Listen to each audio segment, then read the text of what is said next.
Kalau menyanyi lagu, semua orang bisa. Kalau menyanyi puji-pujian, semua orang mungkin hafal kata-katanya kalau sudah dinyanyikan berulang-ulang kali.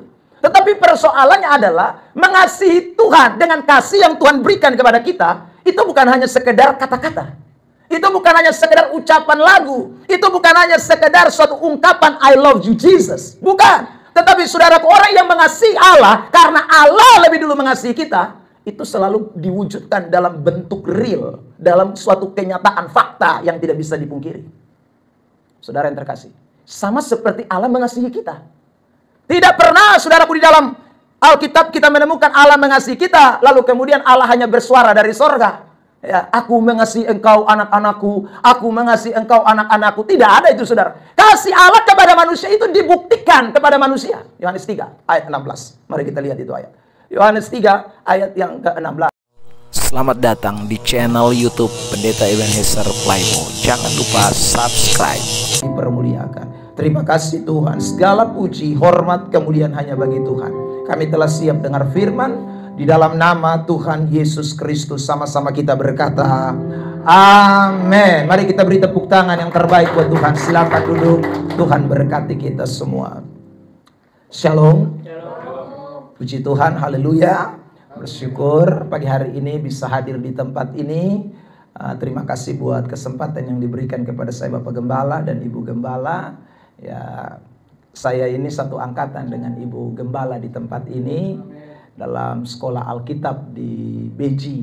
Dan saudara yang terkasih dalam Tuhan, saya sekarang melayani di Kupang, di tempatnya di daerah, bukan di kota, juga di pinggiran kota Kupang ya saudara, di dekat pelabuhan feri. Kalau mereka yang di Kupang pasti tahu itu ya, dekat pelabuhan feri Bolok.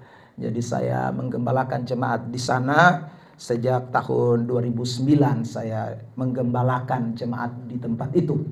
Saudara yang terkasih di dalam Tuhan, saya sendiri sebenarnya waktu selesai sekolah teologi atau selesai sekolah Alkitab itu hanya mau jadi penginjil saja, tidak berkemauan untuk menjadi gembala ya.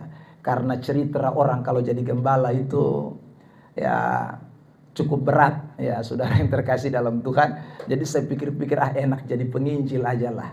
Ya, jadi saudara, saya 2004 setelah menikah di Jawa dan kemudian kami berangkat ke Kupang bersama dengan istri saya. Kami pergi ke Kupang untuk memulai pelayanan di sana. Dan benar kami, saudaraku, mulai menginjil dari tempat-tempat daerah-daerah. Ya, saya menginjil dan kemudian terlibat dengan satu tim penginjilan dari Australia ya, di Kupang. Dan kemudian saya mulai aktif menginjil ya. Tetapi kemurahan Tuhan, lalu saya akhirnya di 2006 itu diminta untuk mengajar di sekolah Alkitab yang ada di Kupang ya, sekolah Alkitab GPDI yang ada di Kupang. Dan saya 2006 mulai masuk mengajar di sekolah Alkitab ya. Saudara yang terkasih, sampai dengan 2007. Setelah 2007 saya keluar lagi dari sekolah Alkitab saudara, tidak lagi mengajar di sekolah Alkitab, kembali kepada dunia penginjilan ya. Dan akhirnya 2009 baru kemudian saya dipercayakan untuk menggembalakan jemaat ya saudara. Kami bukan merintis, tetapi karena saya tadi bilang saya tidak mau jadi gembala, ada gembala senior yang meninggal ya. Ada gembala senior sekitar umur 75 tahun ya, dia kemudian meninggal dan tempat penggembalaannya itu tidak ada yang melanjutkan. Akhirnya saya kemudian diminta untuk melanjutkan penggembalaan di tempat itu.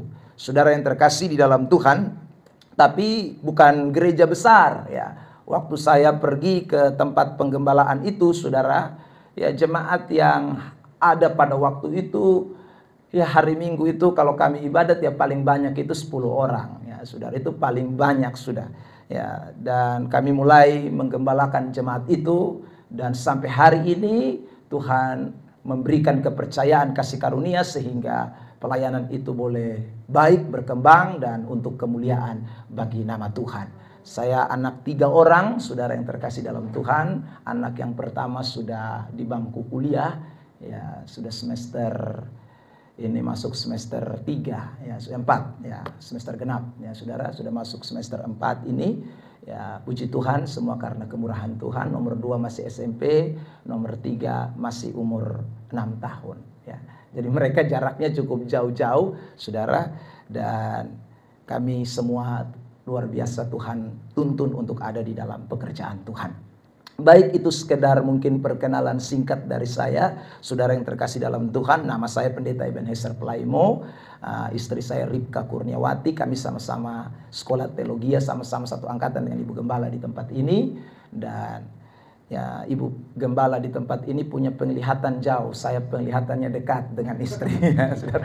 Ya, karena penglihatannya jauh sampai di Bali baru ketemu Pak Stanley ya. Saya ketemunya langsung di sekolah Alkitab. Jadi begitu penamatan langsung minta nikah. Jadi langsung menikah ya saudara. Tidak tunggu lama-lama. Saya bilang kalau mau lama-lama berarti saya cari orang lain saja ya. Karena memang di otak saya waktu itu hanya mau pulang dan pelayanan. Jadi saya pikir kalau saya sendiri agak berat ya. Kalau ada pendamping kan saling menguatkan satu dengan yang lain. Dan bersyukur dan Tuhan izinkan itu terjadi. Baik, puji Tuhan, itu sekedar perkenalan singkat yang saya sampaikan buat kita semua. Pada pagi hari ini saya ingin bicara firman Tuhan dengan tema mengasihi Tuhan. Bilang dulu sama-sama dengan saya. 1, 2, 3. Bilang samping kiri kanan, yuk kita mengasihi Tuhan. Amin. Ya saudara, saya mau mulai dengan satu ayat di dalam kitab 1 Korintus pasal 16. Mari kita buka Alkitab kita, saudara yang terkasih. Ayat yang ke-22. 1 Korintus pasal yang ke-16, ayat yang ke-22. Oke. Ya, sudah ditampilkan dan kita baca bersama-sama di dalam hitungan yang ketiga. 1, 2, 3. Siapa yang tidak mengasihi Tuhan, terkutuklah ia. Maranatha. Saudara yang terkasih di dalam Tuhan Yesus Kristus, kalau kita membaca keseluruhan daripada kitab 1 Korintus, saudaraku, maka kita menemukan bagaimana Rasul Paulus itu berbicara kepada sidang jemaat yang ada di Korintus, saudara. Dan di dalam isi suratnya itu berisi banyak sekali teguran-teguran. Ya. Nah, teguran-teguran yang disampaikan oleh Rasul Paulus, saudaraku, itu sebenarnya adalah teguran-teguran yang berisi pengajaran. Kenapa Rasul Paulus memberikan teguran-teguran itu? Karena rupanya Rasul Paulus menemukan ada ketimpangan-ketimpangan yang terjadi di jemaat Korintus. Kalau kita mulai dari 1 Korintus pasal yang ketiga, kita menemukan di sana bahwa jemaat di Korintus ini mengalami yang namanya perselisihan. Ada perpecahan di sana. Lalu kemudian datang di pasal yang ke-6, kita menemukan di sana jemaat Korintus ini hidupnya, saudaraku, masih abu-abu dalam tanda kutip. Maksud saya begini, sebentar mereka hidup kudus, sebentar mereka hidup di dalam percabulan. Mereka hidup di dalam kenajisan. Mereka menyerahkan anggota tubuh mereka bukan hanya kepada Kristus, tetapi juga kepada hal-hal yang bersifat, saudaraku, hubungan seksual, atau dalam hal ini sesuatu yang tidak menyenangkan Tuhan. Mereka suka ke gunung Akrokorintus untuk memberikan tubuh mereka dicabuli dengan banyak sekali wanita yang ada di sana. Nah, saudara yang terkasih dalam Tuhan, di dalam pasal 8 kita temukan lagi jemaat Korintus ini masih suka sembah-sembah berhala, ya. Mereka masih ada di dalam penyembahan berhala. Nah, saudara, lalu datang lagi di pasal yang ke-12, kita menemukan ada kasus karunia-karunia yang disalahgunakan. Di pasal 14 juga demikian. Jadi saudara, sepanjang pasal dari kitab 1 Korintus itu diwarnai dengan beberapa teguran-teguran keras yang sekali lagi berisi pengajaran-pengajaran dengan maksud supaya jemaat ini boleh kembali kepada rel yang benar, kepada alur yang benar, yaitu firman Allah. Nah saudara, menariknya ketika Rasul Paulus bicara banyak hal tentang teguran, dia khususkan satu pasal dalam pasal 13 yang berbicara soal kasih. Ya. Di pasal 13 itu bicara soal kasih. Lalu saudara, kenapa Rasul Paulus bicara soal kasih? Karena rupanya kasih ini menjadi landasannya. Itu terbukti kembali dalam 1 Korintus 16 pasal yang terakhir ini. Di ayat 22 sampai dengan 24. Paulus mengulangi kata mengasihi, kasih itu berulang kali. Saya baca lanjut ayat 22, 23 dan 24. Perhatikan.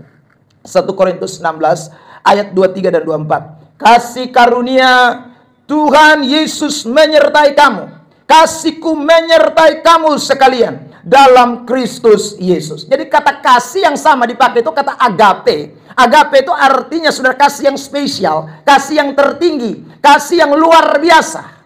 Ya.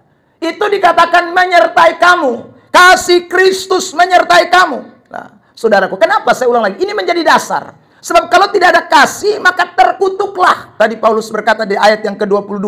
Tidak ada kasih di pasal 13. Maka semua yang kamu punya, semua hal-hal yang luar biasa, itu menjadi nol. Saudaraku, kalau tidak ada kasih, maka betapa penting kasih itu menjadi landasan. Kasih itu menjadi, saudaraku, hal yang penting di dalam hidup kekristenan sebelum Tuhan Yesus datang kembali yang kedua kali. Ada amin?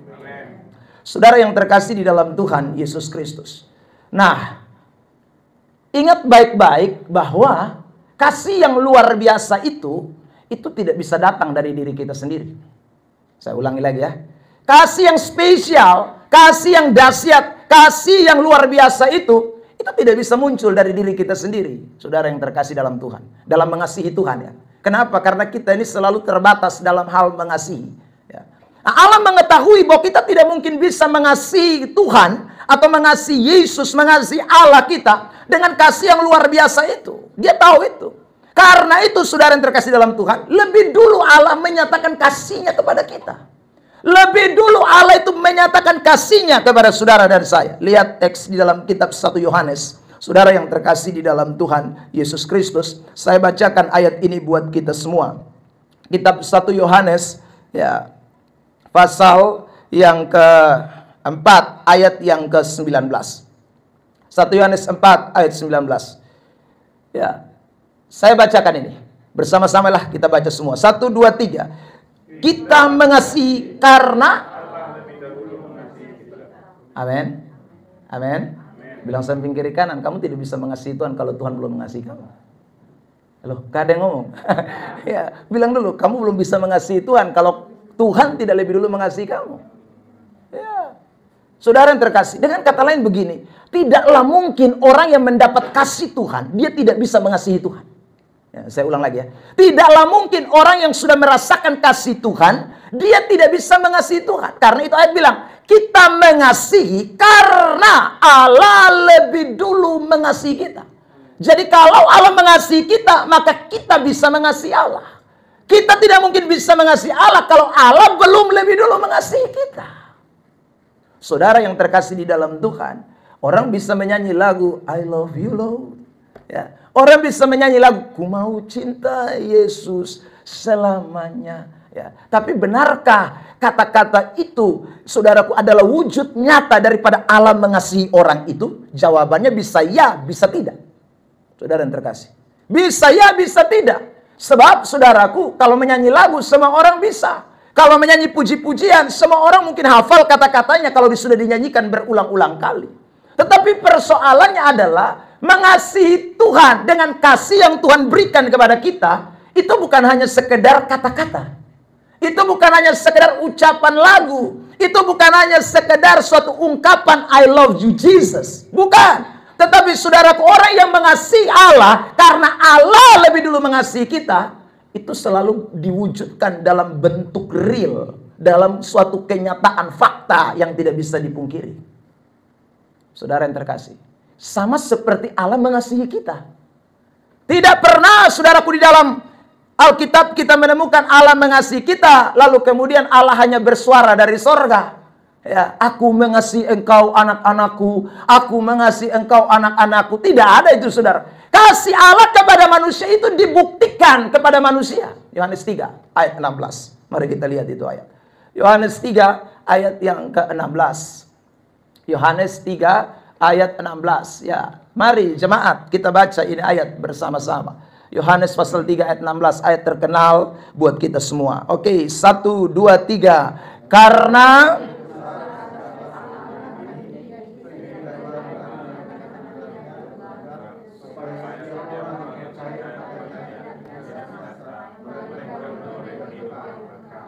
kasih Allah kepada dunia ini, ia mengaruniakan anaknya. Anaknya datang ke dalam dunia ini.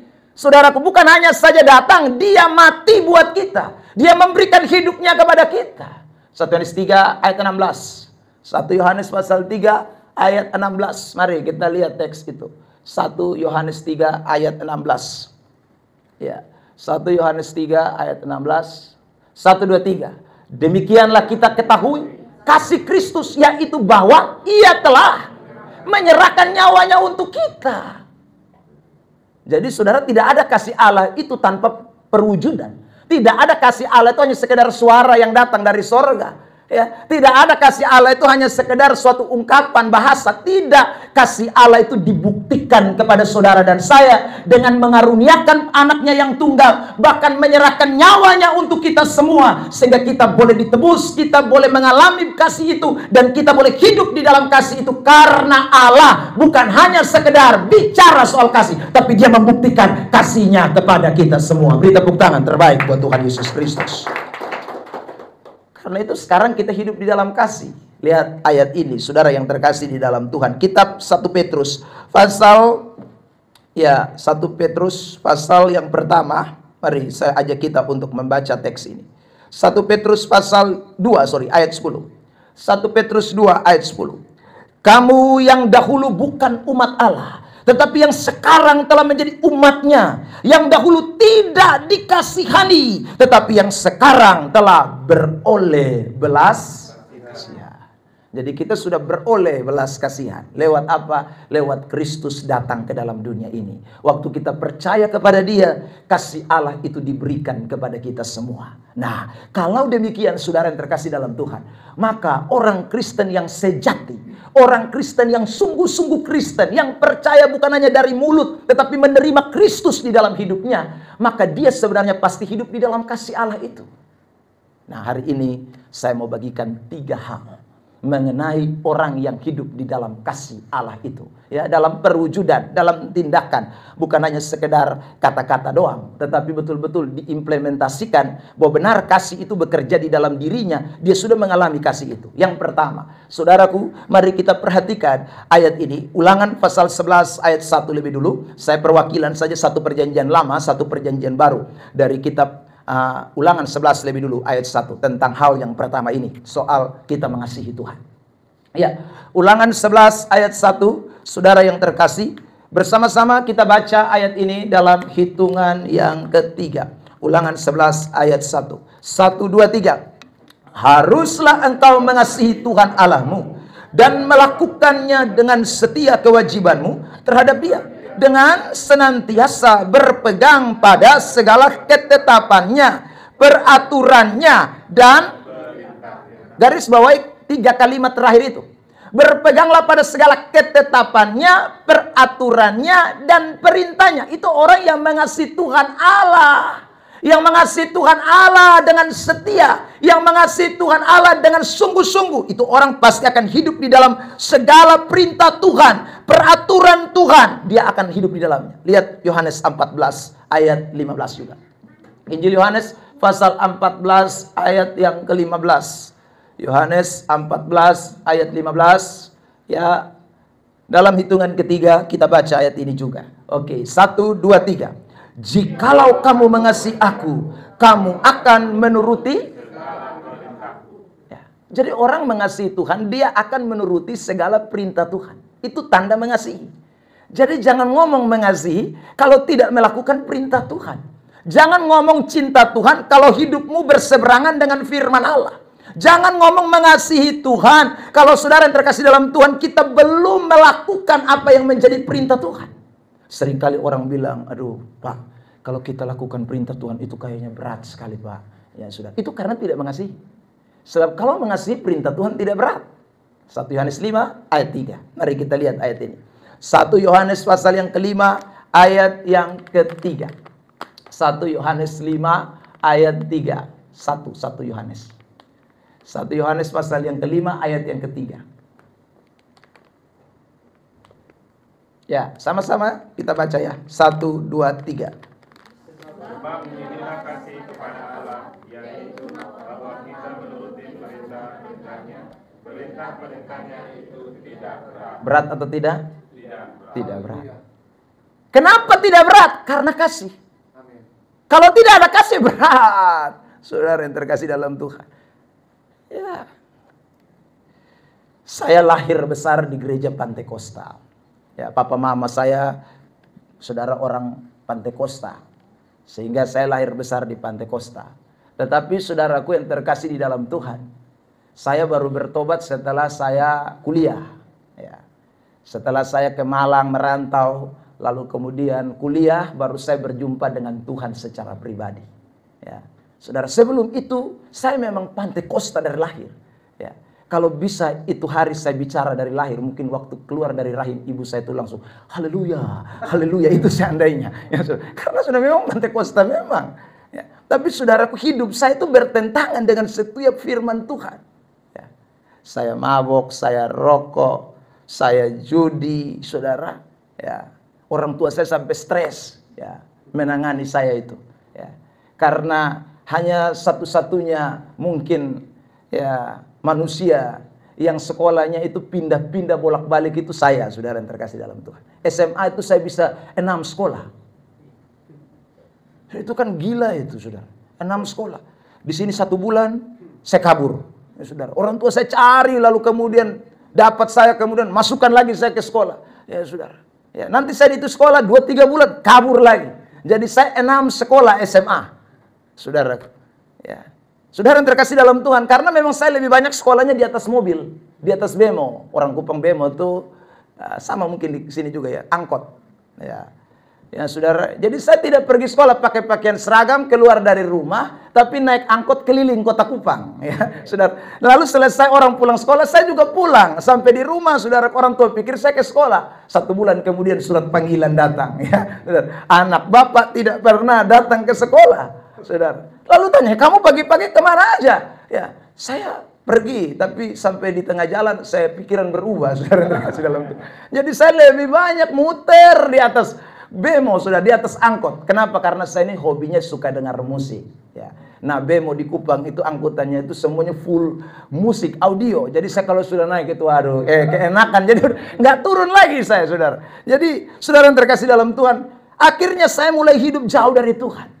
Bahkan waktu saya kuliah di Jawa, di Malang, saya kemudian kecanduan narkotik.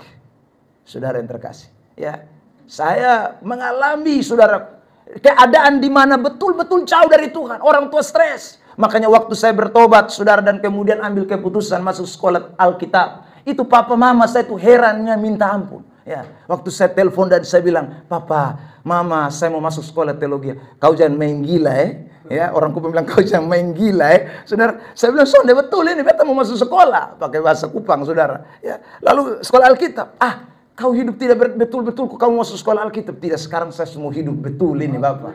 Ya, saudara. Jadi mereka kemudian bilang gini, oke, kalau kamu bilang begitu, baik. Tapi kita putuskan semua. Uang kita tidak kirim lagi, ya, saudaraku. Pokoknya kamu harus betul-betul hidup bersandar kepada Tuhan. Ya, saudara yang terkasih dalam Tuhan. Saya bilang siap. Saya siap untuk melakukan itu. Jadi saudara bayangkan saya biasa pegang duit, ya. Karena papa mama saya dua-duanya PNS semua. Tiap apa saya cuma tinggal telepon, kirim duit. Tiba-tiba rekening saya diblokir semua, saudara. Dan kemudian saya mulai masuk TC. Ya, mulai memberi hidup kepada Tuhan. Saudara yang terkasih dalam Tuhan. Ya. Tapi kok saya rasa ringan. Berhenti dari mabok, berhenti dari ekstasi, berhenti dari sabu-sabu, berhenti dari rokok. Ya, saudara. Berhenti semua. Berhenti pakai anting-anting. Anak Kupang itu kan terkenal pakai anting-anting. Saya anting-anting full di sini semua. Ya. Full. Sudah sampai hidung-hidung saya pakai anting-anting semua.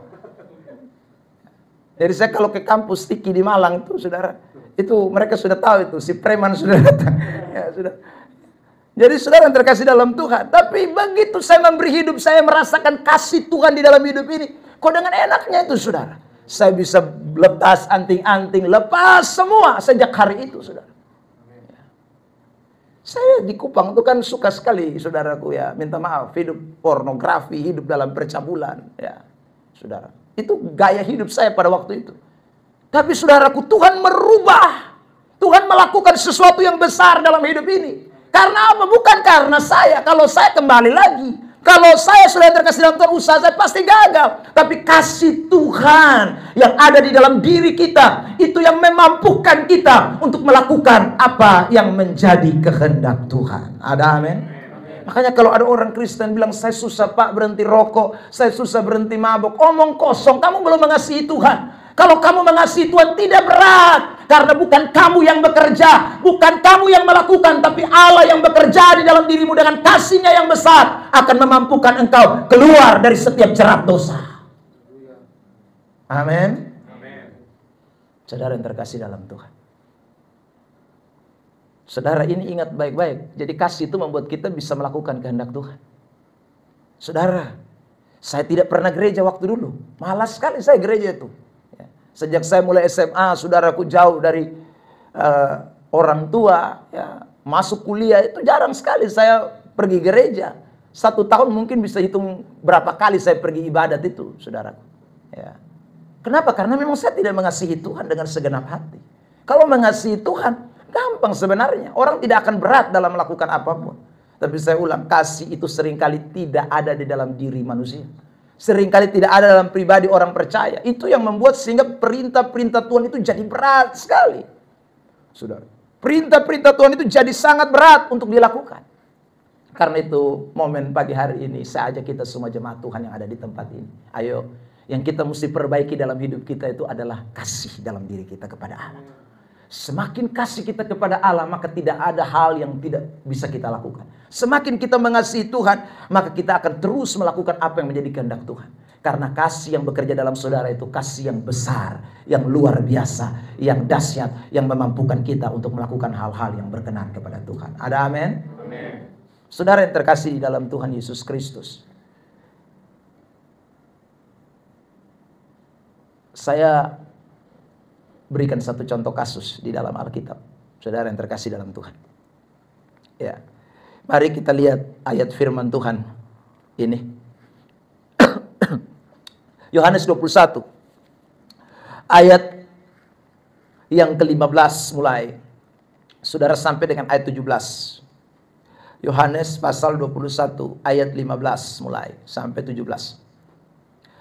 Ya, perhatikan saya bacakan teks ini. Sesudah sarapan Yesus berkata kepada Simon Petrus, "Simon anak Yohanes, apakah engkau mengasihi aku lebih daripada mereka ini?"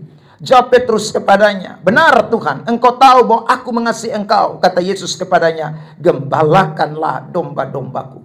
Saudara, dalam teks lain King James itu tidak ada kata mereka.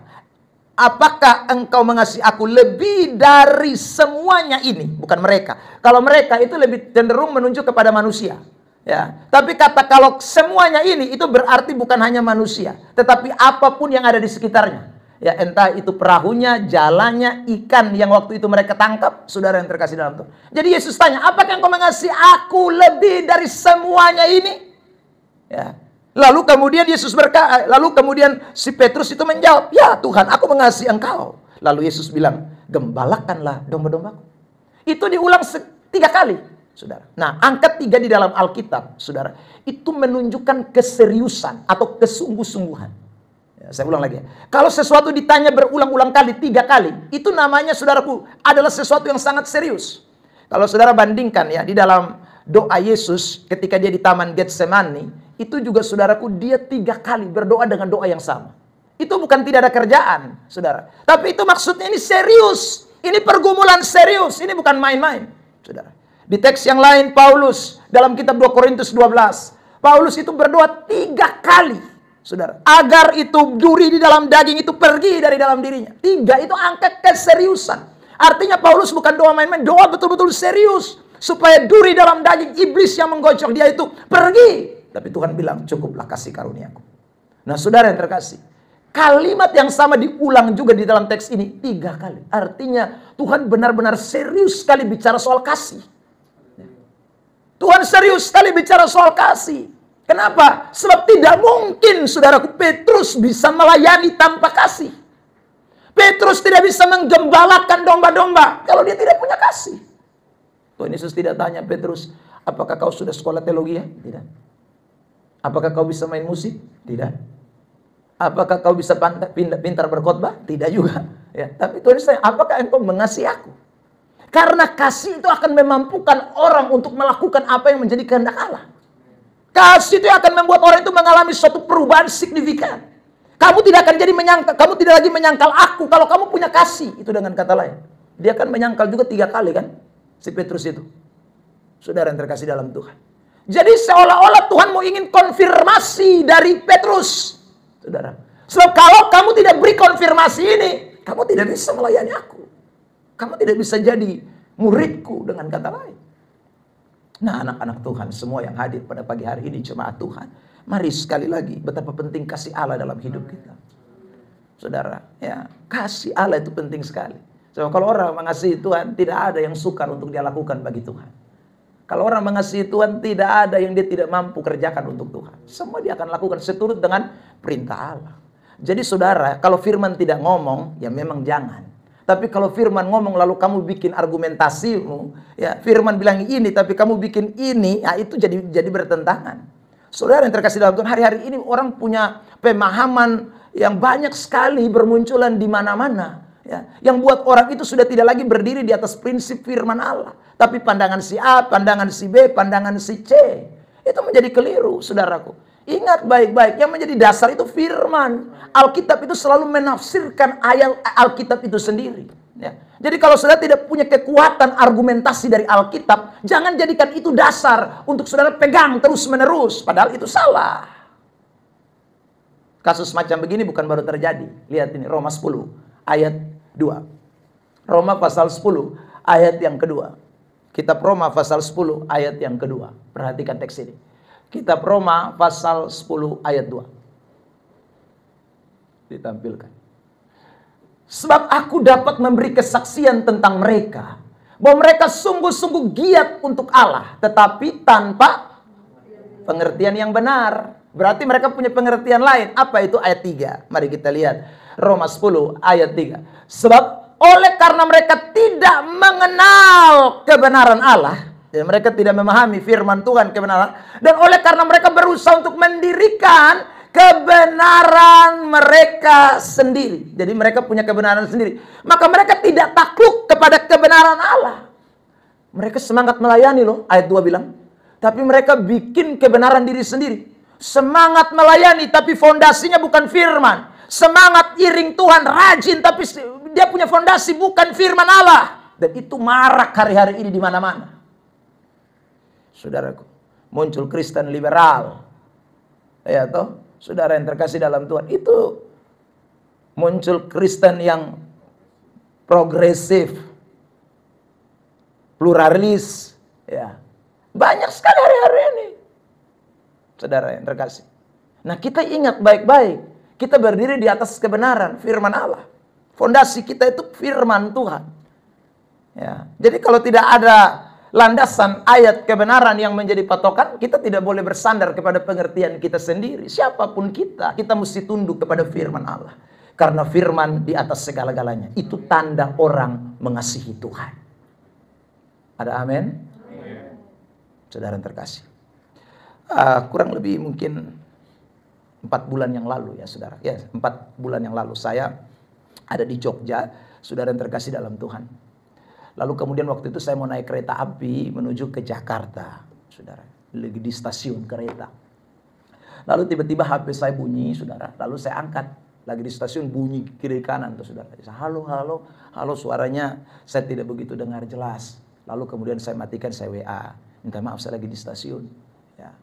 Lalu saudaraku, dia langsung WA, Pak, ini penting sekali Pak. Bisa cari tempat yang saya bisa ngomong. Lalu saya jawab, tapi jangan lama ya. Soalnya saya takut ntar keretanya jalan. Ya, ini kurang lebih mungkin 15 menit lagi. Dia bilang, iya Pak, cepat saja Pak. Ya saudara, rupanya terjadi pertengkaran sengit di dalam rumah. Antara suami dan istri. Ya itu saudara. Jadi kemudian saya lari ke toilet. Saya masuk ke dalam toilet saudara. Lalu kemudian saya telepon balik. Ya, saya telepon balik lalu kemudian, Pak, kami lagi bertengkar Pak. Kenapa bertengkar? Ya soalnya terjadi dualisme pandangan. Ya. Mereka bukan jemaat di gereja saya. Lalu kemudian saudara, apa itu dualisme pandangan saya tanya. Ya istri saya bilang, setelah dia meneliti dan mendengarkan beberapa khotbah hamba-hamba Tuhan. Sekarang katanya, kita tidak usah lagi kasih persepuluhan ke gereja. Dia saya bilang, tapi saya ini bingung Pak. Memang satu sisi enak juga Pak. Ya, karena kalau saya punya gaji 5 juta, berarti saya mesti kasih ini persepuluhannya adalah 500. Ya itu saudara. Nah kalau saya 500 setiap bulan saya tidak kasih, itu puji Tuhan Pak. Ya, jadi satu sisi untung Pak. Tapi saya juga mau tanya kepastiannya ini Pak. Apakah benar bahwa sekarang kita tidak usah lagi kasih persepuluhan? Saudara yang terkasih dalam Tuhan. Lalu kemudian saya tanya, apa alasannya sampai tidak boleh kita kasih persepuluhan ke gereja? Lalu dia bilang, istri saya bilang, pendeta itu berkata bahwa itu adalah perjanjian lama. Sehingga kita tidak usah lagi lakukan apa yang ada di perjanjian lama. Saudara yang terkasih dalam Tuhan. Itu sudah digenapi di dalam Kristus. Sebagai persembahan yang hidup. Wih, enak juga ya itu kata-kata. Ya saudara yang terkasih dalam Tuhan. Lalu saya bilang begini. Tunjukkan saja satu ayat di dalam perjanjian baru. Ya, yang mengatakan bahwa persepuluhan itu sudah tidak berlaku lagi. Tunjukkan cuma satu ayat saja. Saudara yang terkasih dalam Tuhan. Supaya kamu jangan lakukan lagi lah. Ya. Tidak ada Pak. Ya. Kalau tidak ada, kenapa? Ya tapi tidak ada ayat juga yang diberi perintah bahwa kita harus memberi persepuluhan. Ya, ya memang tidak ada. Di perjanjian baru tidak ada perintah eksplisit memberi persepuluhan. Tidak ada. Saudara yang terkasih. Tapi ingat baik-baik. Tidak semua yang kita lakukan di dalam kehidupan kekristenan itu, saudara yang terkasih dalam Tuhan, harus ada ayat eksplisit. Ya. Harus ada ayat yang mengatakan perintah beri persepuluhan. Perintah beribadah. Sekarang saya tanya, saudara yang terkasih dalam Tuhan. Ada ayat di mana yang mengatakan ibadahlah hari Minggu? Tidak ada. Saudara. Ya, kalau begitu kita semua, karena firman sudah digenapi, maka tidak ada ibadat lagi. Ya, saudaraku. Ya kan gitu. Kalau kamu maunya pakai begitu. Saudaraku. Karena ibadat hanya di hari Sabat. Dan Sabat pun tidak boleh di tempat lain. Kecuali di bait suci. Ya. Dan bait suci cuma satu. Di Yerusalem. Mari kita naik pesawat rame-rame. Dan kita berangkat tiap minggu. Ada banyak orang Kristen yang ringan. Dia jadikan saudaraku yang terkasih dalam Tuhan. Ya, sesuatu yang ringan dia jadikan tidak penting. Tapi yang berat, saudaraku, dia tidak mau lakukan. Yang ringan dia jadikan sesuatu yang akhirnya jadi, yang berat dia jadikan ringan, yang ringan dia jadikan berat. Saudara, memberi persepuluhan itu tidak pernah dilarang, tapi juga tidak pernah diperintahkan. Tapi Yesus juga berkata dengan jelas, dia ulangi beberapa kali. Dalam Injil Lukas dia bilang, ya saudara, dia tidak bilang jangan beri persepuluhan. Dia bilang beri persepuluhan, beri selasi, ya tapi jangan lupa belas kasihan. Nah, berarti persepuluhan tidak dilarang, saudara. Beri, tapi ingat belas kasihan juga harus ada. Jangan sampai seperti ahli Taurat, ya beri persembahan, beri ini persembahan selasi, beri saudaraku yang terkasih dalam Tuhan, puasa segala macam dia lakukan semua, beri sedekah, tapi dia tidak punya belas kasihan. Itu yang salah. Ya. Makanya Tuhan bilang jangan kamu lakukan yang satu dan mengabaikan yang lain. Loh, berarti tidak boleh abaikan itu persepuluhan juga. Saudara yang terkasih dalam Tuhan. Ada yang bilang lagi, persepuluhan itu kan buat orang Lewi. Ya. Karena orang Lewi tidak punya tanah milik pusaka. Itu baca Alkitab kurang jauh. Ya. Orang Lewi memang tidak diberi tanah milik pusaka, saudara. Tetapi orang Lewi juga mendapat tanah dari suku-suku yang lain. Baca kitab Yosua. Ya saudara. Ada. Orang Lewi itu dapat. Yehuda kasih sebagian, ya saudara, ya suku ini kasih sebagian, dikasih untuk mereka pakai bikin saudaraku kebun, bikin usaha ada, bukan tidak ada. Memang secara khusus tidak diberi oleh Tuhan seperti suku-suku yang lain, tapi mereka juga tanah pusaka ada, diberikan. Tuhan suruh itu, saudara yang terkasih dalam Tuhan. Ya, jadi tidak ada begitu. Itu saudaraku pemahaman yang sempit. Maka kita mesti lihat kolerasi antara ayat satu dengan ayat yang lain. Baru kita bisa memberikan keputusan. Ini boleh atau tidak. Saya ulang, itu hanya orang-orang yang tidak mengasihi Tuhan. Lalu ada yang sesumbar berkata bilang, sekarang kita bukan kasih 10%, tapi seluruh hidup kita omong kosong. Kalau 10% saya kau tidak kasih, mau seluruh hidupmu kau kasih. Logikanya di mana? Saudara yang terkasih dalam Tuhan. Iya. Tidak mungkin itu. Ya. Kita mesti belajar dulu dari setia dari perkara-perkara kecil, baru kita bisa lakukan perkara besar. Perkara kecil aja kita udah pelitnya minta ampun. Mau perkara besar. Saudara yang terkasih dalam Tuhan. Saya ingin sampaikan ini buat kita semua. Ya. Mari kita mengasihi Tuhan. Bukan dengan cara berpikir kita. Tapi mengasihi Tuhan karena firman yang kita mau lakukan. Amin. Saudara, ingat, saya ulang lagi. Mengasihi Tuhan bukan dari pandangan si A, pandangan si B, pandangan si C. Tapi apa yang firman Allah katakan. Maka saudara lihat, orang yang mengasihi Tuhan itu selalu mencintai firman Allah. Orang yang mengasihi Tuhan itu selalu mengedepankan Alkitab menjadi fondasinya. Orang yang mengasihi Tuhan itu selalu, saudaraku, menempatkan firman Tuhan itu sebagai landasannya. Itu mengasihi Tuhan. Tidak ada kasih tanpa kebenaran. Tidak ada kasih tanpa perintah Allah. Tidak ada kasih itu. Saudara yang terkasih dalam Tuhan. Maka hari ini saya ulang lagi. Ini hal pertama yang kita tidak boleh lakukan. Makanya kita rajin gereja, rajin ibadat, baca firman, mesti terus rajin. Teliti baik-baik, saudara. Supaya kita betul-betul terus memahami kebenaran. Ya, semakin hari kita perbaiki. Oh, ini ternyata saya salah. Saya mesti buat yang begini, yang benar. Ya, saudara. Saya semakin benahi, saya semakin benahi, saya semakin benahi. Hidup kita tambah mengasihi Tuhan. Hidup kita tambah mengasihi Tuhan. Saudara yang terkasih dalam Tuhan. Suatu hari ada orang datang dan berkata kepada saya begini, Pak Pendeta, kira-kira boleh tidak saya menikah lebih dari 1, 2, 3? Saya bilang, boleh. Kenapa tidak? Saya juga kepengen. Saudara. Nah, iya kan enak. Istri 1 saja sudah bagus. Apalagi istri 2, 3. 1 ngepel. 1 cuci baju. 1 bagian. Kalau semakin banyak itu semakin mantap itu, saudara. Iya. Tapi saya bilang, apakah Alkitab memperbolehkan? Kalau Alkitab memperbolehkan, masalah. Silakan. Saudara. Tapi persoalannya kan Alkitab tidak memperbolehkan. Jadi saya tidak punya istri banyak bukan karena saya tidak mampu. Saya tidak punya istri banyak bukan karena saya tidak bisa menafkahi, bukan. Saya tidak punya istri banyak karena firman Allah berkata. Ini fondasi yang kita tidak boleh lupa. Loh, karena ada orang, saya lihat saudara yang terkasih dalam Tuhan. Saya tanya, kenapa kamu dulu kan saya lihat ngerokok, sekarang kok enggak? Aduh Pak, saya setelah ronsen paru-paru saya habis Pak. Berarti kalau paru-parumu enggak habis, kamu tetap ngerokok. Anda tidak mengasihi Tuhan. Saya berhenti merokok bukan karena paru-paru saya habis, tapi karena saya tahu firman Allah. Tubuhmu adalah bait Allah. Dan roh Allah diam di dalamnya. Saudara, saya mengerti firman. Firman yang merubah cara pandang saya. Firman yang merubah pola pikir saya. Firman yang buat saya berjalan dalam kehendak Tuhan.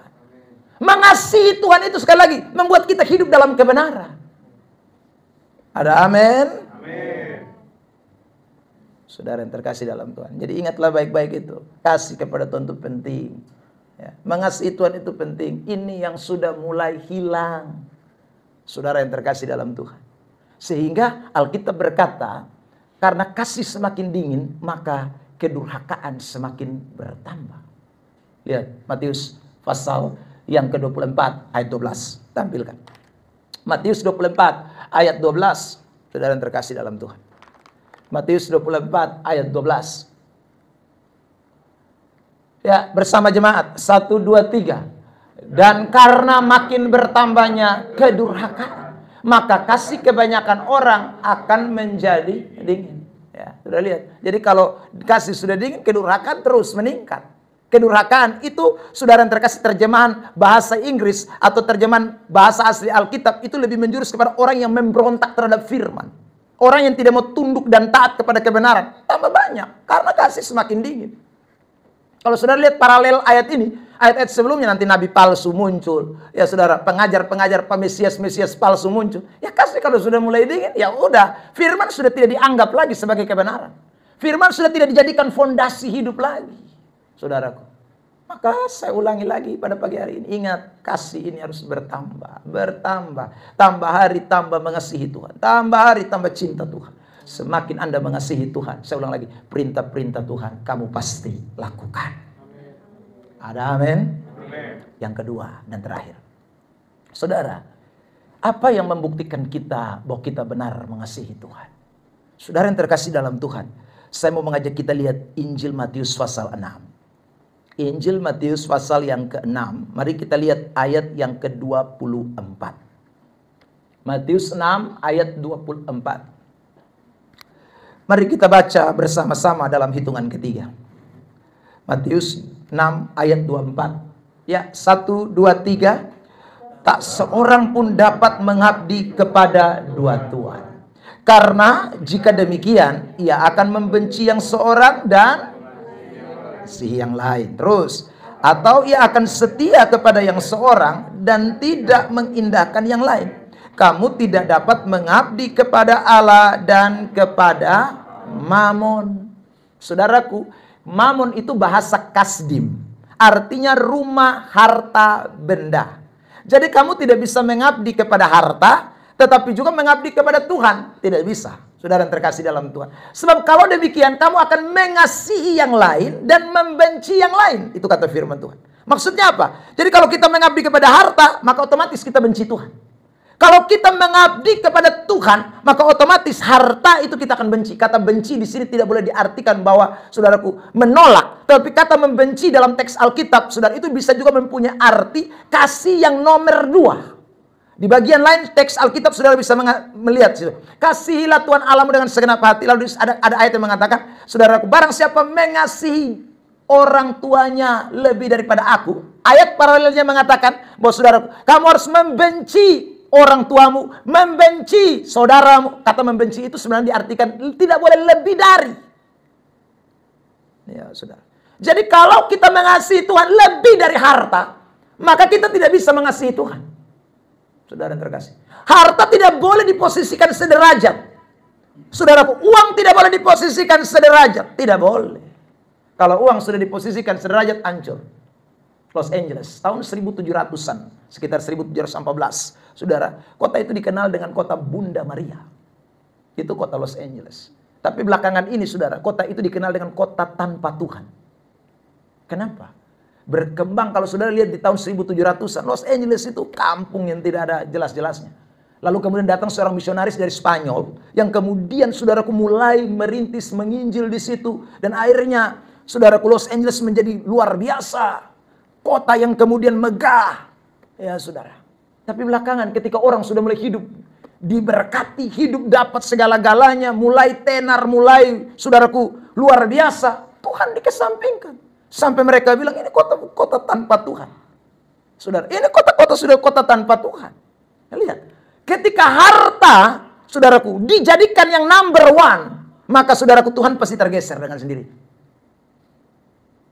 Maka ingatlah baik-baik. Tidak ada orang bisa mengasihi Tuhan kalau dia lebih mengasihi harta dunia. Ingat baik-baik itu. Saudara, kita semua ini butuh duit. Tidak ada yang gak butuh duit. Saudara. Kemarin saya bilang sama anak saya yang lagi kuliah. Di dunia ini sekarang, tidak ada yang tidak pakai duit. Semua pakai duit, nak. Ya, semua pakai duit. Saudara yang terkasih dalam Tuhan. Tapi duit bukan segalanya. Duit itu adalah, saudaraku, jembatan. Sahabat yang bukan sahabat, tapi alat yang Tuhan pakai untuk menjadikan persahabatan. Dia jembatan, ya saudara. Jadi kita pakai itu. Ini tergantung cara penggunaan. Saudara yang terkasih dalam Tuhan. Ya, coba lihat ini ayat Lukas 16. Ya, Lukas 16 ayat yang ke-9. Perhatikan ya, Lukas 16 ayat 9. Saya bacakan buat kita sekalian karena Ibu Gembala lagi ke belakang. Saya bacakan ini. Lukas 16 ayat 9. Dan aku berkata kepadamu, ikatlah persahabatan dengan mempergunakan mamon. Jadi untuk ikat persahabatan pakai mamon. Saudara yang terkasih dalam Tuhan. Tapi persahabatan dengan siapa? Itu pertanyaannya. Ya saudara. Karena Alkitab bicara soal persahabatan itu ada 2. Ya. Ada orang pakai mamon, pakai harta benda untuk mengikat persahabatan kasih kepada dunia. Konteks yang kita baca, Lukas pasal 16 ini. Ayat 19 sudah ditampilkan, saudara. Ini kan lihat konteksnya ini, Yesus sedang tegur orang kaya yang ikat persahabatan dengan apa? Bukan dengan Tuhan tapi dengan dunia. Semakin dia kaya, semakin dia geser Tuhan. Semakin dia kaya, saudaraku, harta menguasai dia dan Tuhan dia abaikan. Padahal dia ini Yahudi nih, saudara. Dari mana kita tahu dia Yahudi? Lukas 16, saudara. Dia sebut Abraham bapaknya. Tidak ada orang di luar orang Yahudi yang berani sebut Abraham bapaknya. Jadi si kaya ini dia Yahudi. Tapi saudara, mamon sudah mengikat hatinya. Mamon sudah menjadi sesuatu yang penting dalam hidupnya. Itu menggeser posisi Tuhan dalam dirinya. Saudara yang terkasih dalam Tuhan. Ini tidak boleh terjadi. Kalau kita mengasihi Tuhan, harta mesti di bawah Tuhan. Tuhan di atas harta. Tuhan di atas segala-galanya. Saudara yang terkasih dalam Tuhan. Sebab kalau kita memposisikan Tuhan dengan harta sederajat, maka saudaraku, Tuhan tidak akan mendapatkan tempat dalam hidup kita. Itu pasti. Saudara yang terkasih dalam Tuhan. Makanya saya heran. Ada orang kalau belum punya kerja, setianya minta ampun. Pagi di gereja, doa puasa di gereja, semua di gereja. Tapi begitu dia sudah dapat pekerjaan, dia hilang dari Tuhan. Tidak pernah lagi ibadat, juga jarang-jarang, saudara. Ya saya tanya, apakah Tuhan yang memberi berkat itu ataukah setan yang memberi? Masa Tuhan kasih berkat lalu menjauhkan orang dari Tuhan? Harusnya kan Tuhan kasih berkat itu membuat orang semakin dekat Tuhan. Benar kan? Amin. Ya toh? Saudara, harusnya berkat itu buat orang semakin dekat Tuhan dong. Membangun persahabatan, ikatan kasih dengan Tuhan. Lewat apa? Harta, mamon yang Tuhan kasih. Pekerjaan yang Tuhan kasih. Tapi banyak orang justru, saudaraku yang terkasih, ketika sudah diberkati Tuhan, justru tambah jauh dari Tuhan. Saya bilang sama istri, 2004 kami ke Kupang, saudara yang terkasih.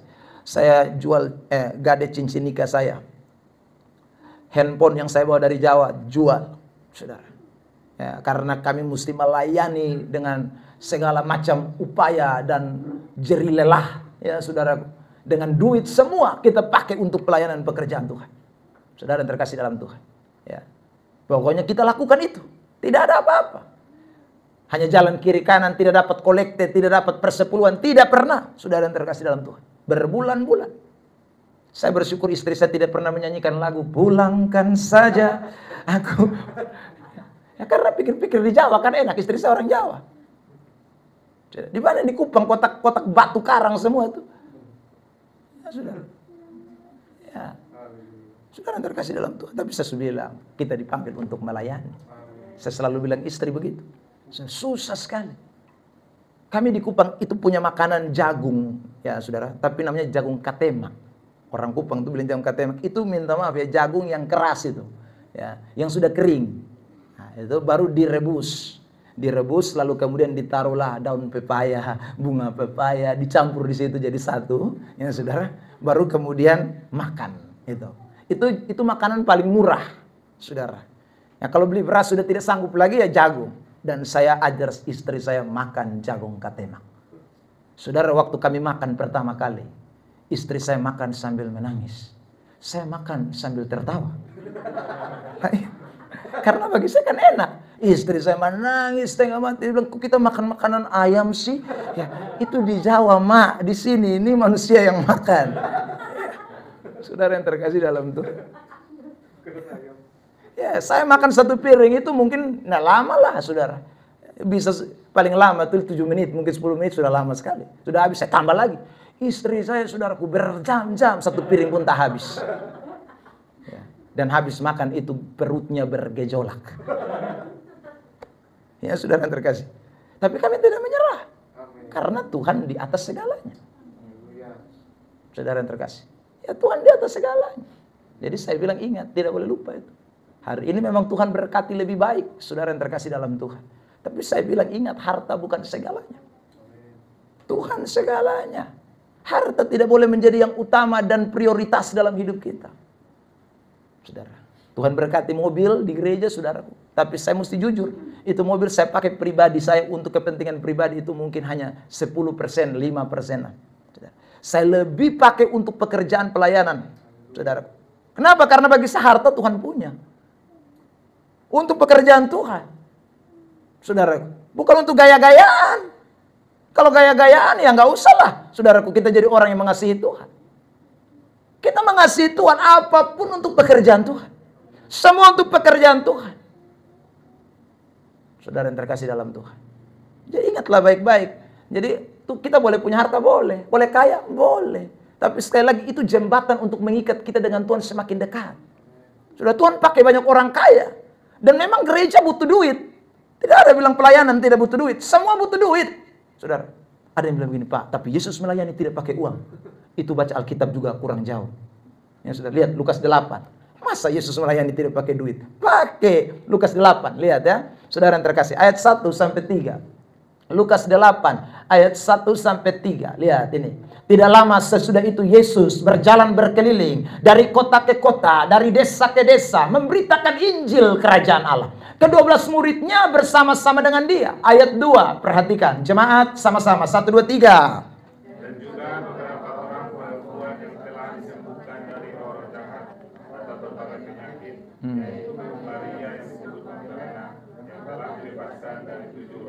Untuk apa ini perempuan-perempuan ikut? Sorry, waktu itu perempuan tidak bisa melayani seperti sekarang.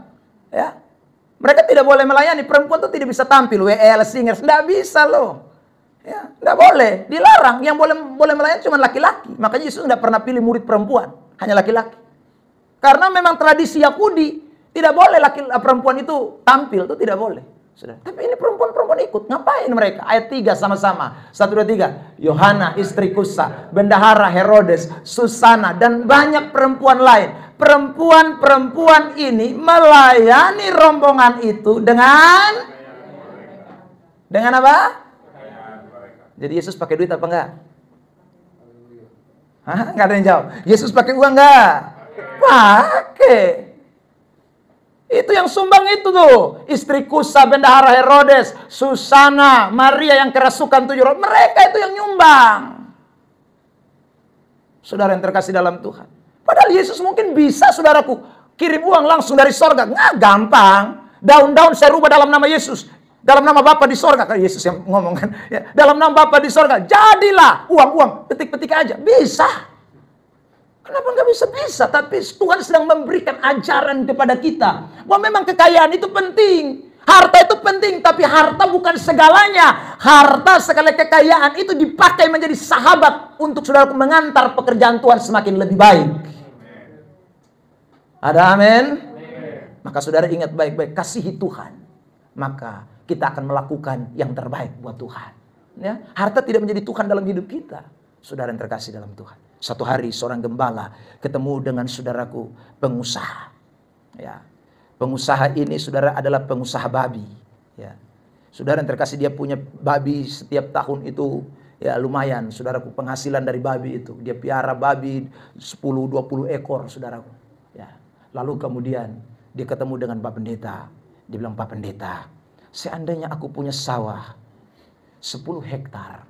Maka Pak Pendeta, hasil dari sawah itu 5 hektar untuk pekerjaan Tuhan. 5 hektar untuk saya. Tapi Pak Pendeta, itu cuma seandainya. Saya punya rumah itu, tanahnya cuma 30 kali 30 Pak. Dan saya sudah bangun rumah semua, jadi tidak ada sawah saya Pak. Jadi itu yang tadi saya omong itu cuma seandainya. Oh Pak Pendeta bilang, oh begitu. Ya, Pak Pendeta, seandainya saya ini punya mobil 5 Pak Pendeta. Ya, maka yang 3 itu saya akan pakai untuk pekerjaan Tuhan antar jemaat tiap minggu Pak. Tiap minggu. Tapi Pak Pendeta, saya belum punya mobil 5 Pak. Saya cuma punya 1. Itu juga kecil sekali Pak Pendeta. Hanya cuma sedan. Jadi hanya saya dengan istri dan anak-anak. Jadi yang tadi itu cuma seandainya. Pak Pendeta, seandainya saya punya uang 3 triliun Pak Pendeta. Maka saya jujur Pak Pendeta, tidak banyak, saya kasih 1 triliun untuk gereja itu Pak. Ya, jadi kita renovasi gereja, kasih bagus dia, kasih mantap dia. Tapi Pak Pendeta, saya uang tidak sampai 3 triliun Pak Pendeta. Itu juga cuma seandainya. Oh Pak Pendeta ini tahu, dia ini pengusaha babi. Jadi Pak Pendeta bilang begini, seandainya kamu piara babi 10 ekor. Ya. Ya, kamu punya babi 10 ekor. Pak Pendeta bilang, maukah kamu kasih? Tidak usah banyak-banyak lah. Ya. 2 ekor apa 3 ekor aja lah untuk pekerjaan Tuhan. Kamu mau? Lalu dia bilang begini, Pak Pendeta, kalau itu bukan seandainya Pak, saya betul-betul punya babi di rumah. Banyak orang Kristen itu ngayalnya doang, saudara. Ya, tapi memang karena dia tidak mau memberi, kasihnya kepada Tuhan itu 0 sebenarnya. Ya, jadi dia cuma seandainya. Tuhan gak pernah tanya yang tidak ada pada kamu, tapi Tuhan tanya apa yang ada pada kamu. Amin. Gak usah mengayal terlalu banyak, saudara. Apa yang ada pada kamu? Kalau kamu kasih Tuhan, tidak perlu cari yang tidak ada, yang ada. Saudara yang terkasih, Tuhan juga tahu kamu gak punya uang sebanyak itu. Tuhan juga tahu, saudara. Tuhan hanya minta apa yang ada padamu. Tuhan itu tidak berlebihan. Saudara, hanya kita ini yang kadang-kadang saja tidak mengasihi Tuhan. Harta segalanya dalam hidup kita. Lukas 12, saudara, aku lihat itu orang.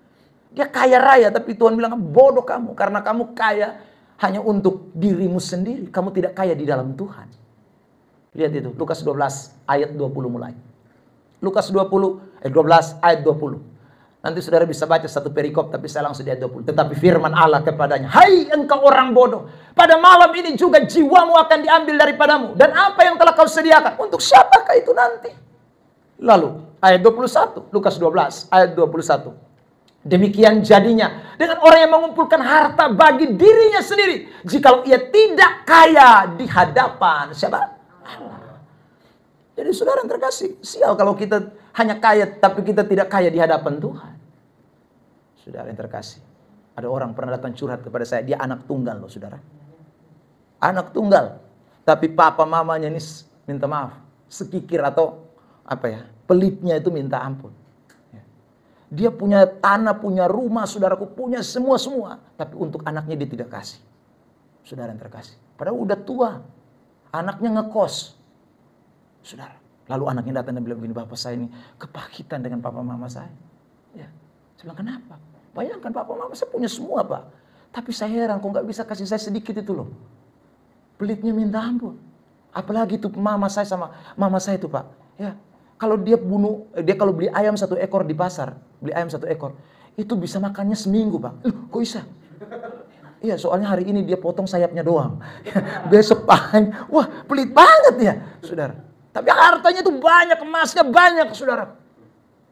Saya sampai kepahitan sama papa mama. Saya bilang, jangan Pak, kepahitan. Saya tanya, papamu umur berapa sekarang? Lalu dia bilang begini, papa saya sekarang udah 70, Pak. Mamamu 65. Saya bilang gak usah takut, udah gak lama lagi tuh. Hartamu, ya, kamu kan anak satu-satunya. Harta gak mungkin pindah ke lain orang, pasti kamu lah. Ya. Sabar nak, rajin-rajin doain papa mamamu. Ya, saudara, rajin aja, kamu kunjungin terus. Biar dia pelit gak masalah, kamu ngekos gak lama lagi. Alkitab berkata umur manusia itu 70 tahun. Kalau kuat 80, tapi itu penuh kesusahan dan penderitaan. Jadi kamu nyantai aja. Kadang-kadang orang pelit nggak mikir hari matinya udah dekat padahal. So, untuk apa harta di dunia? Makanya Yesus bilang kumpulkan harta di sorga. Ngengat dan karat tidak memakannya. Jadi kalau kita dikasih duit sama Tuhan, dikasih harta sama Tuhan, pakai untuk pekerjaan Tuhan, pakai untuk pelayanan. Saudara yang terkasih dalam Tuhan. Ya, Wanda pernah jemaat di sini dengan Yohanes Joe. Ya, saudara. Mereka sekarang jemaat di tempat saya. Mereka tahu persis, saudara. Saya hampir tiap hari itu tidak ada di rumah. Ya. Saya namanya saya jiwa penginjil. Jadi saudara pasti saya terus melakukan penginjilan. Hari Minggu saya bisa khotbah sampai 4-5 kali. Bukan di gereja saya saja, saudara. Ya. Kenapa? Karena saya ingin pakai hidup saya untuk kemuliaan bagi nama Tuhan. Ya. Dulu saya punya mobil pertama Sigra, saudara. Tapi saya pakai sampai pelosok-pelosok. Pedalaman yang saudara jalannya itu minta ampun. Sampai Sigra itu menyerah. Ya. Dia udah gak bisa nanjak. Ya. Kan namanya kan roda putaran depan kan dia. Jadi kalau jalannya itu sudah parah tuh gak bisa nanjak dia. Maka saya pakai pantat, minta maaf, belakang. Mundur belakang. Tanjakan gitu, naik pakai belakang saudara. Saya bilang istri turun, berdoa di atas. Ya. Saya pakai belakang, itu istri saya itu gemetar saudara. Karena jalan itu mengerikan. Saudara yang terkasih dalam Tuhan. Tapi saya bilang sama Tuhan, Tuhan, kalau masih izinkan saya menginjil sampai di desa-desa, gantilah si Sigra inilah. Ya, tahu saudara? Ya kalau Tuhan mau, tapi kalau Tuhan belum mau, Sigra ini saya pakai terus dia. Saya paksa dia. Ya. Sekalipun mungkin dia bilang tolong, nyerah, lah, gue paksa lo. Ya, saudara. Sampai dia udah nyerah. Puji Tuhan, setelah saya pakai 5 tahun, saudara. Ya. Itu Sigra akhirnya melayang juga. Dan Tuhan ganti sekarang yang lebih baik. Saya bilang, hey Innova, kau akan lebih lagi saya paksa kau. Kemana saja saya akan bawa kau, saudaraku. Ya, sekali karena Tuhan beri kita itu hanya untuk pekerjaan Tuhan. Melayani Tuhan. Hidup ini sementara, saudara. Hidup sementara. Kasihilah Tuhan Allahmu dengan segenap hati. Kalau engkau mengasihi Tuhan, engkau akan menempatkan Tuhan di atas harta dan segala-galanya. Ada amin. Beri tepuk tangan terbaik buat Tuhan Yesus Kristus. Kiranya Tuhan tolong kita semua di momen ini sehingga saya ulang, kasihi Tuhan lebih lagi. Ada amin? Ya, mengasihi Tuhan. Orang yang mengasihi Tuhan pasti diberkati. Ada amin? Ya. Tetapi kalau saya tidak mengasihi Tuhan, saudara terkutuk. Mengasihi Tuhan diberkati. Roma 8 ayat 28 bilang apa? Allah turut bekerja dalam segala sesuatu, saudara, untuk mendatangkan apa? Kebaikan. Dipakai kata agatos. Agatos itu hal-hal yang berguna, hal-hal yang bermanfaat. Tuhan akan taruh terus dalam hidup kita. Kepada siapa? Ayat lanjutan mengatakan, saudara, kepada orang-orang yang mengasihi Dia, yaitu bagi mereka yang terpanggil sesuai dengan rencana Allah. Saya selalu bilang begini, dilarang kutip ayat ini kalau kamu belum mengasihi Tuhan. Ya. Jangan sesumbar mengatakan Allah turut bekerja, tapi kasihmu kepada Tuhan mana? Saudara, harta masih lebih utama kok kamu bilang Allah turut bekerja. Kamu terkutuk. Saudara yang terkasih dalam Tuhan. Kamu tidak lakukan firman Allah, lakukan kemauanmu sendiri. Kamu bilang Allah turut bekerja. No, tidak mungkin. Kamu hanya lihat berkat semu, kamu hanya lihat berkat palsu. Tapi kalau kamu sungguh-sungguh mengasihi Tuhan, Allah memberikan hal-hal yang berguna, bermanfaat, yang luar biasa untuk kemuliaan bagi nama Tuhan. Tepuk tangan sekali lagi yang terbaik buat Tuhan Yesus. Mari kita tunduk kepala di hadirat Tuhan. Kita mau bersyukur buat firman Allah yang kita dengarkan pagi hari ini. Haleluya, haleluya. Terima kasih Tuhan. Tuhan dapati kita semua yang ada di ruangan ini. Dikenal saudara dan saya lebih daripada kita mengenal